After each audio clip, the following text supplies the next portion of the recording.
Now, the American President Joe Biden, remember, who has got a lot of leverage with the Israelis, has now continued his support for the state of Israel. And what is interesting is that he now is talking about humanitarian aid for the Palestinian civilians.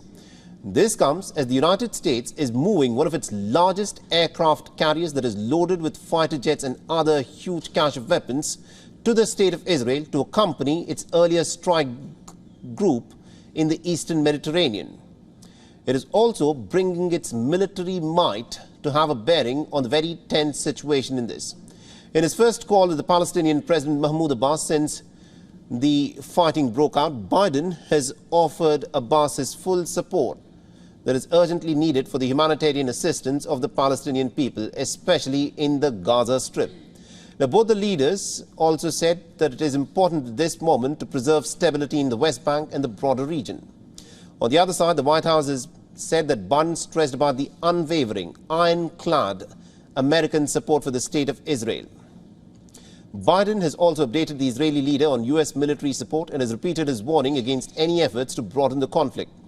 The calls have come as Israel is gearing up for a ground invasion of the Gaza Strip, which many people say would be disastrous, resulting in thousands of civilian casualties. Because the Gaza Strip, the whole of it, is very densely populated, and the Israeli army entering in with its top-notch weapons and armor and also firing into areas that are so densely populated would result in catastrophic collateral damage. The United States, for its part, has advised all of its citizens to move towards the Rafah border, and only the American citizens will be allowed to cross over into Egypt.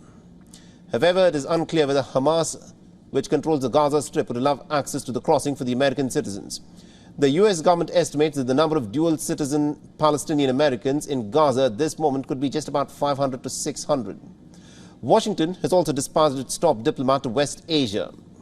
The American Secretary of State Anthony Blinken has had a series of meetings with the Arab leaders, and the Americans say that they are trying to contain this conflict from spilling over. Now, Washington is extremely worried that the fighting could, of course, spread across the region, and the Americans are warning Iran that Iran should stay out of this conflict. But Iran has said that it is America that is stoking this war by arming the state of Israel. Now, Blinken has sought the cooperation of the Arabian allies as well as China, a country with some level of influence in Tehran, to contain this conflict.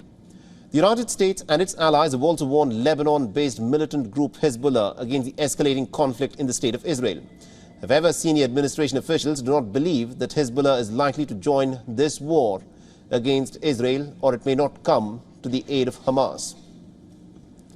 Many believe that direct U.S. involvement in the conflict at this moment is highly unlikely, but bear in mind that the Americans are already in some ways involved because of the weapons that they are pumping into the state of Israel, and also because of the aircraft carrier strike groups that they have sent to the state of Israel. The aircraft carriers such as USS Eisenhower and USS Gerald Ford, along with several F-15 fighter jets, Washington is showing its commitment to its closest ally in West Asia. The strike group of the USS Eisenhower comprises of guided missile destroyers, along with 9 aircraft squadrons. Now, according to the Pentagon, the heavyweight deployments aim to deter any actor that is seeking to escalate the situation or to widen the conflict.